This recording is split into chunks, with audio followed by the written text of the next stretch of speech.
Salut chers amis, 2021, cette année, 2022 est là. Mais est-ce que vos problèmes ont disparu? Est-ce que vos épreuves, vos difficultés ont disparu? Non, je ne pense pas. Peut-être vous avez eu des solutions à certaines difficultés, à certaines épreuves, mais vous êtes toujours face à la réalité de la vie.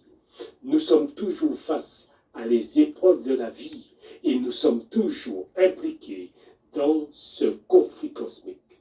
C'est la raison pour laquelle nous vous souhaitons une fervente année de prière, de persévérance dans la foi divine et une vive espérance en Jésus-Christ, le rocher de notre salut. Alors, chers amis, nous poursuivons notre étude de la parole de Dieu. Nous irons ce matin pour entrer dans ce sujet d'Armageddon, dans le texte que la Bible nous propose, Apocalypse au chapitre 16. Et nous lirons à partir du verset 12. Nous lisons ce qui suit. Le sixième versa sa coupe sur le grand fleuve l'Euphrate, et son eau tarit afin que le chemin des rois, venant de l'Orient, fût préparé. Et je vis sortir de la bouche du dragon, et de la bouche de la bête, et de la bouche du faux prophète, 3 esprits impurs, semblables à des grenouilles. Car ce sont des esprits de démons qui font des prodiges et qui vont vers les rois de toute la terre, afin de les rassembler, pour le combat du grand jour du Dieu Tout-Puissant. Voici, je viens comme un voleur. Heureux celui qui veille et qui garde ses vêtements, afin qu'il ne marche pas nu et qu'on ne voit pas sa honte. Ils les rassemblèrent dans le lieu appelé en hébreu Armageddon. Voilà les versets qui nous introduisent dans l'étude de ce matin. Alors nous allons considérer un certain nombre de détails, car ces détails sont très importants pour nous, pour comprendre la suite de l'Armageddon. Notez bien dans ce chapitre 16, on nous présente une coupe qui a été versée. Et il précise que c'est le 6e. Donc si c'est le 6e, nous comprenons au verset 13 qu'il fait mention du dragon, de la bête et des faux prophètes. Ceci nous permettait de comprendre cette phase qu'on a déjà traversée. Maintenant, nous rentrons dans une phase qui est très importante. Au verset 14, il dit « Car ce sont des esprits de démons qui font des prodiges et qui vont où? Vers les rois de la terre, les rois de toute la terre, pour les rassembler. » Donc il y a un rassemblement qui se fait pour les rassembler. Deuxième chose, il précise pour le combat du grand jour du Dieu Tout-Puissant. Donc, les esprits impurs font une démarche de rassemblement. Premièrement, rassemblement pour préparer une bataille. Et c'est bien cette bataille qui est l'Armageddon. Maintenant, au verset 15, Jésus passe à une étape supérieure en disant « Je viens comme voleur ». Ceci voudrait dire que les révélations prophétiques prennent fin et le retour de Jésus est devant nous. C'est pour cela qu'il précise « Je viens comme voleur ». Par contre, au verset 16, il précise le lieu du rassemblement. Le lieu du rassemblement, il dit « Ils les rassemblèrent dans un lieu appelé en hébreu Armageddon ». Alors, ces portions des Écritures que nous venons de lire nous fournissent un certain nombre de détails qui nous permettent d'aller dans des réflexions et dans des comparaisons des Écritures pour mieux comprendre ce qu'est l'Armageddon. Premièrement, il y a un rassemblement qui se fait pour le combat du grand jour du Dieu Tout-Puissant. Quand nous analysons les prophéties, il faut toujours rechercher le texte de base, l'histoire de base. Il faut toujours rechercher le contexte et comprendre ce qui est dit dans le passage. Alors, cette portion des Écritures, nous devons remonter à l'origine pour comprendre. Quand Satan préparait la grande bataille au ciel, il a commencé par un rassemblement.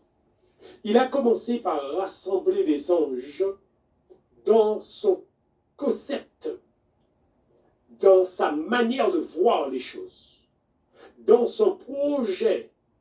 Il a commencé un rassemblement. Dans ce rassemblement, la Bible nous dit précise qu'il a gagné la confiance de plus d'un tiers des anges quand nous étudions la prophétie, parce qu'il y a des anges, quand Jésus leur a donné les preuves, le pourquoi la terre était informe et vide, quand Jésus leur a donné des preuves de sa manifestation dont il avait gardé la terre informe et vide, les anges, beaucoup, ont fait marche arrière. Ce qui veut dire, quand ils ont été éclairés, ils ont même supplié l'adversaire d'arrêter cette révolte, car cette révolte était dirigée directement contre son Créateur. Dans le livre de Patriarches et Prophètes, Dieu nous le dit. Ils ont supplié Satan d'arrêter sa révolte. Ce qui veut dire, Dieu avait pris un temps pour éclairer les anges, pour qu'ils n'aillent pas dans cette bataille. Mais finalement, l'histoire nous montre qu'un tiers des anges est allé, malgré la lumière dont ils avaient reçu, dans la bataille. Ceci nous permet de comprendre que le rassemblement qu'il est question ici des rois de la terre, il y a un projet fait sur la terre dont le diable est à l'origine. Ce que nous vivons aujourd'hui, le diable est à l'origine. Parce que la prophétie nous éclaire en quel temps que nous sommes et nous avons compris dans quel temps que nous sommes parvenus. Il y a des détails que j'ai donnés dans les premières vidéos depuis que nous avons parlé de plan de la rédemption. Par contre, j'ai noté quelque chose, qu'il n'y a pas beaucoup de personnes qui l'ont considéré parce qu'ils n'ont pas compris peut-être ce qui avait été dit au préalable. Maintenant, je tiens à souligner que certains détails qui avaient été donnés dans toutes les vidéos précédentes, il contient des éléments que nous allons développer dans l'Armageddon et je vous conseille, si vous ne l'avez pas considéré, je vous conseille de les considérer pour que vous puissiez être à jour pour comprendre les détails d'Armageddon parce que nous irons dans des détails qui avaient été déjà dits lors des premières vidéos. Je ne parle pas de la série, la dernière série, je parle depuis les premières vidéos sur le plan de la rédemption. Donc notez bien ici, il y a des détails qui sont très importants ici. Au ciel, il y a une bataille qui a commencé.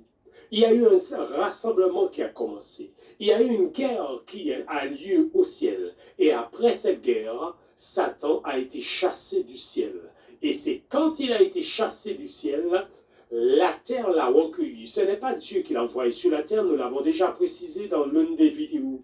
Mais la terre l'a recueilli parce que la terre a prêté l'oreille à ses propos et a accepté ses propos.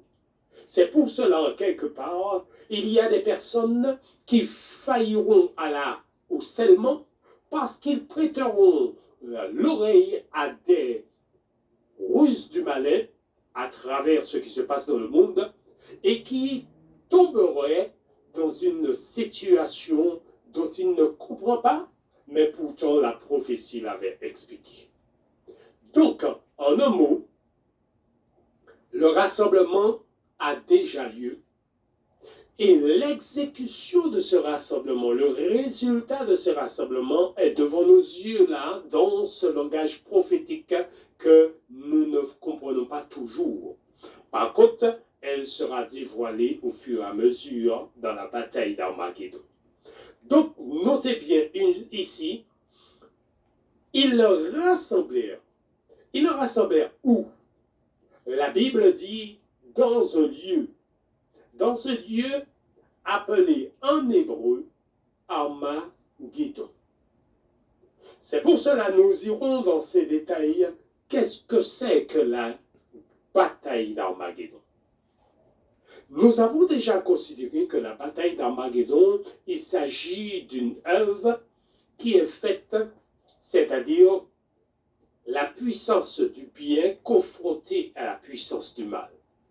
Nous avons déjà dit, cette puissance de bien confrontée à la puissance du mal nous révèle un combat entre Dieu, le Tout-Puissant, et Satan qui prétend être Dieu, mais qui n'a rien à voir avec Dieu. Parce qu'il n'est pas Dieu, il n'est qu'une créature, et une créature qui veut se mettre à la place de Dieu. Nous voulons ce matin, pour vous permettre d'aller plus loin, à considérer que cette bataille, c'est l'affaire de Dieu et l'affaire de Satan. Mais l'homme est utilisé par la puissance soit de Dieu ou soit de Satan. Et c'est dans ce contexte-là, nous devons rester dans un contexte bien précis pour comprendre la bataille.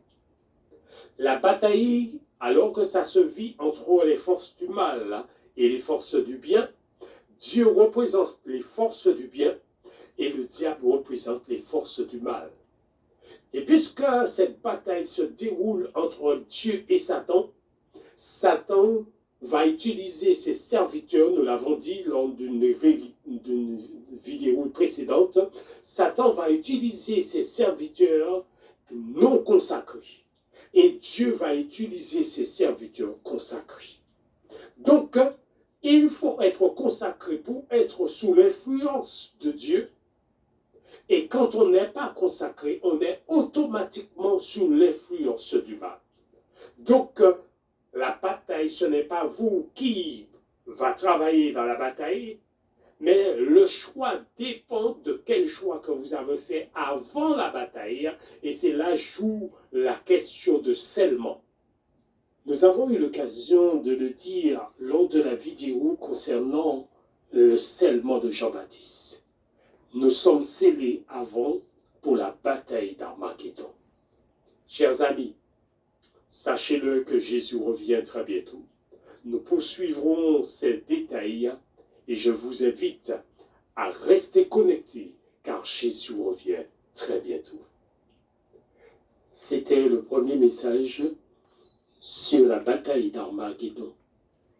Je vous invite, amis, à ne pas rater cette possibilité de comprendre la bataille d'Armageddon et de vous préparer.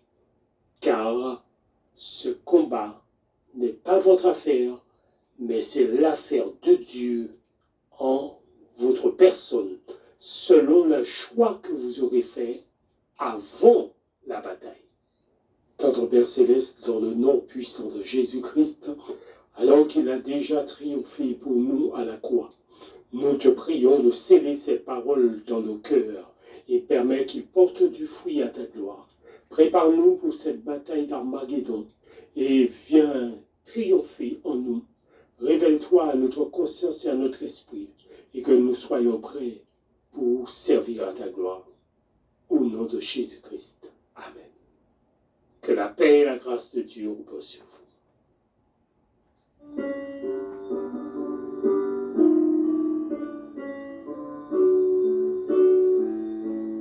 Pourquoi redouter la tempête quand on est sûr d'entrer au port? Car Jésus-Christ calme la tempête. Pourquoi aurais-je encore des craintes? Job ne m'a-t-il pas appris que mon Rédempteur est au milieu de la tempête? Pourquoi aurais-je encore des peurs après avoir appris de Christ qu'il est le réparateur de crimes, et climatise la fournaise?